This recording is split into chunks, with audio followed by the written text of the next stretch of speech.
Bom dia, amados e preciosos irmãos, que a graça do Senhor seja conosco mais este dia.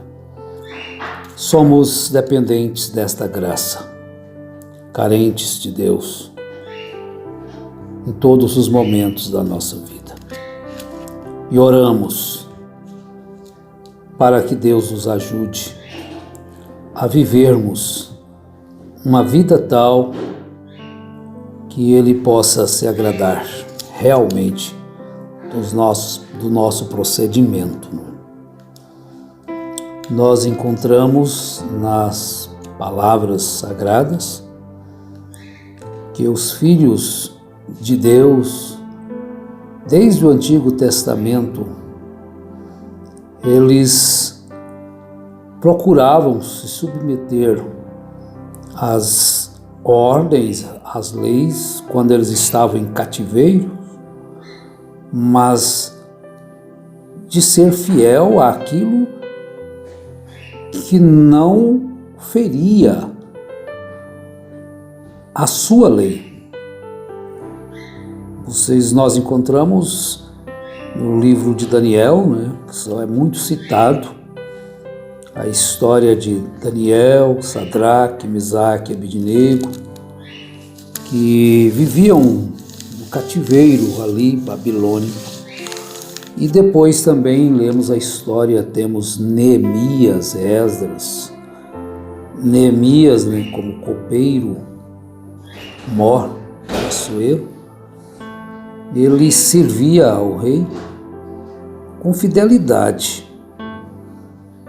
mas ele tinha o seu coração firme, sem se corromper na idolatria daquelas nações. É muito bom observarmos estas coisas.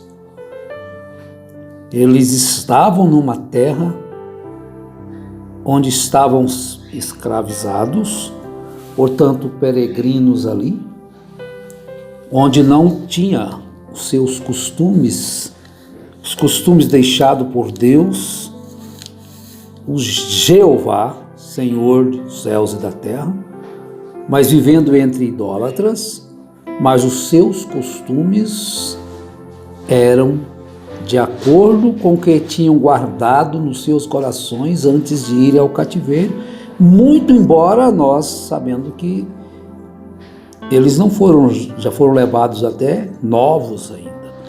E Neemias também é um exemplo disto, e tantos outros, aos quais a Bíblia não cita os seus nomes. Mas vamos tomar aqui qual que é o nosso dever, qual que é a casa que nós devemos estar zelando dela. Porque às vezes as pessoas estão entrando em questões, os crentes, os cristãos, que não lhes compete.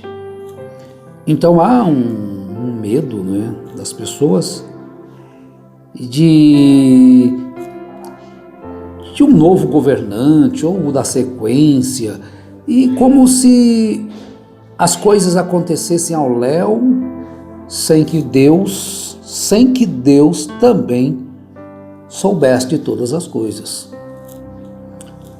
Agora, o nosso dever é com a nossa casa, com a nossa vida, porque a Bíblia Sagrada, ela nos ensina a orar por todos os governantes. Paulo diz, não importa se ele é bom ou ruim, nós devemos orar por ele. Bom, isso é a obrigação de casa. Eu acredito que Daniel, ele orava, orou por Dario, o rei, que o lançou na cova dos leões, ou melhor, na cova dos leões. Acredito que foi Dario, o rei, que na época estava já governando, sucessor de Nabucodonosor, e o lançou na cova dos leões. E nós vamos encontrar que Daniel servia de uma forma tão fiel que quando ele foi lançado ali, aqueles seus inimigos levou o rei a escrever uma lei que ninguém poderia fazer petição a nenhum outro ser a não ser ao próprio rei. Bom, Daniel, como servo do Deus vivo, ele não iria fazer isso. Assim como nós encontramos também no livro de Esther, Mardoqueu, ele não iria ajoelhar-se àquele homem, né? Deus estava trabalhando. Tinha alguém lá contra os judeus? Tinha lá, e você pode ler o livro de Esther. Mas estamos aqui, Daniel foi lançado e ele foi jogado ali. Mas o rei também amava Daniel. Lançaram na cova dos leões. Foi fechado ali.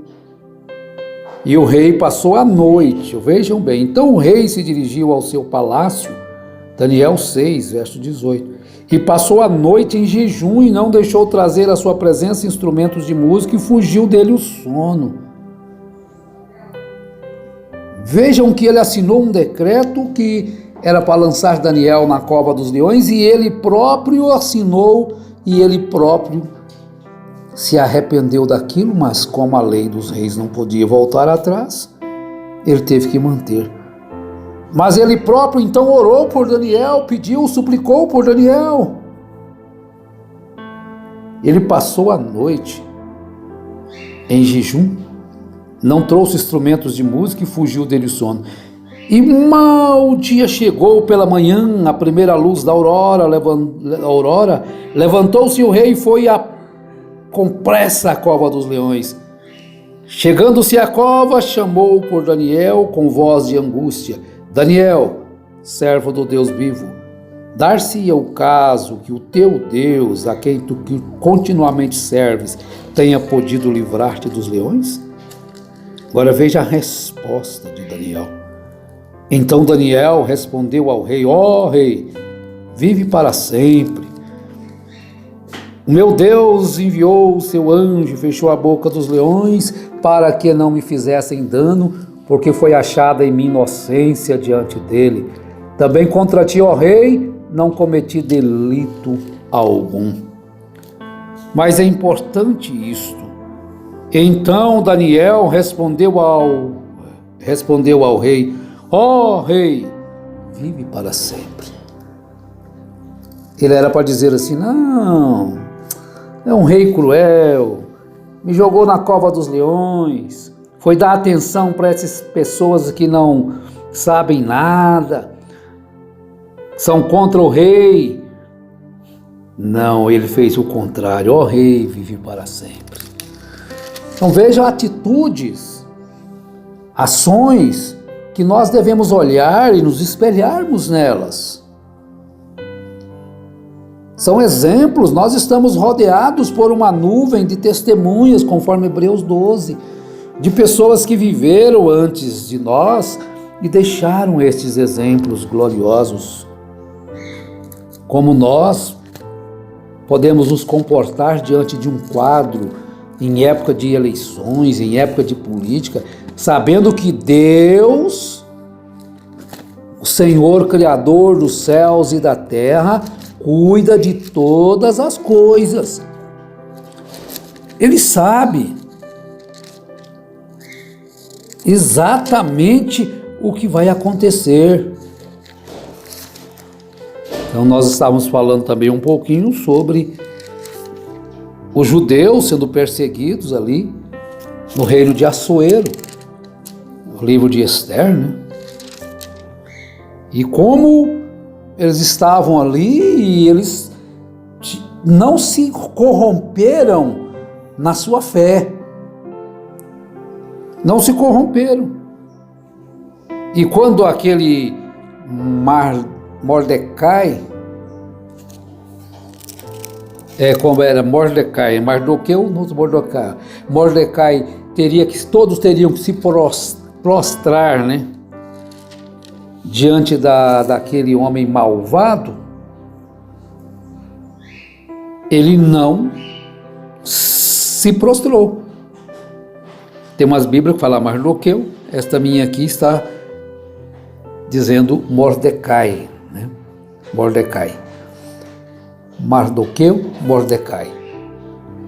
Então esse homem, ele se envaideceu, ele se tornou grande, e ele exigia que todas as pessoas se prostrassem diante dele. Mas vejam que a fé dele permanecia a mesma. Ele não se prostrou diante daquele homem, porque aquilo implicava negar a seu Deus. Ele não se envolvia com isto, ele permanecia fiel ao seu Deus. É isso que nós devemos observar. Não importa quem governa, quem deixa de governar, ele permanece fiel ao seu Deus.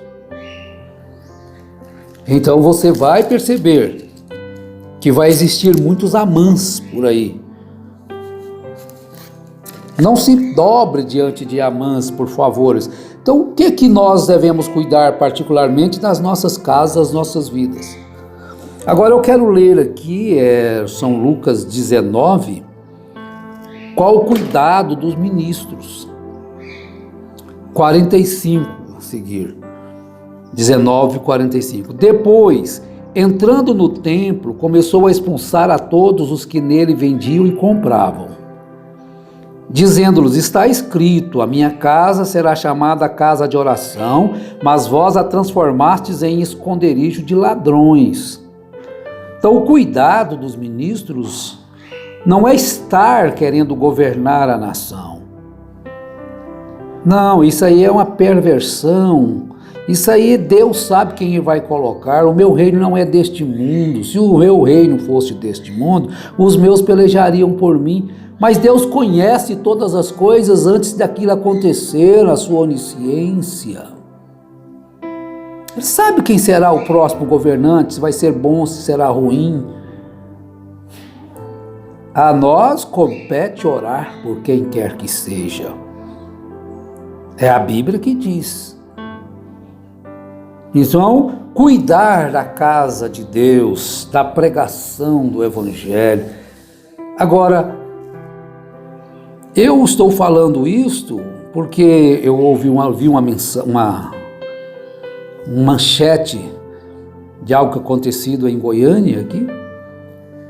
A discussão política dentro da igreja levou um a atirar no outro.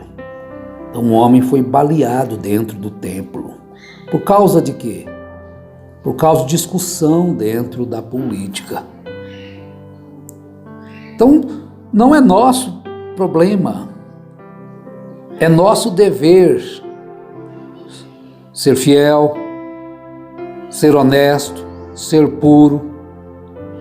Não importa quem é eleito, orar por ele, pelos poderes. Nós temos 3. Poder judiciário, poder executivo e legislativo. Então, orar por eles, para que eles tomem decisões corretas. Mas Deus é quem cuida. Deus é quem vai colocar a quem tem que ser. Compreendido? Então fica assim esta palavra nesta manhã sobre este assunto. Vamos cuidar das nossas vidas, da casa, a morada de Deus. Não, você não tem que sair fazendo badernas, marchando, aí na rua a favor de um ou de outro. Não importa quem seja, você, ao invés de sair para a rua a orar, a passeata ou carreata, ou seja o que for, que aquilo sempre vai terminar quase sempre numa baderna, você arrisca machucar e tudo, e depois machucou por quê? Era lugar seu, era posto seu dever estar ali fazendo campanha? Não, não é lugar. Ore, bate o joelho no chão, ore, seja lá quem for ser eleito. Não faz muita diferença, né? Todos vão governar. Então a violência política chegou às igrejas, a ponto de um a ser baleado dentro do templo por discussão política. Então, meus irmãos, vamos ter paz no coração, segurança, alegria, gozo.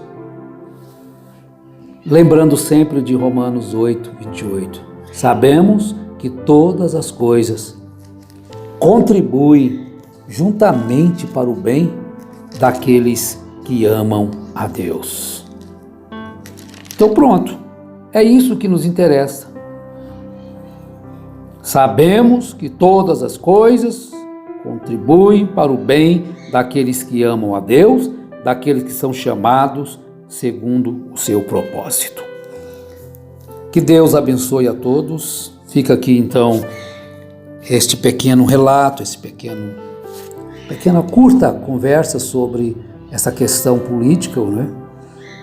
Cuidemos da habitação de Deus, que é o nosso corpo, do nosso lar, onde nós repousamos, e da casa de Deus, onde nós vamos para juntos congregarmos, orarmos, louvar, ouvir a palavra juntos. Cuidemos dessas três e Deus cuida do restante. Em nome de Jesus Cristo. Amém.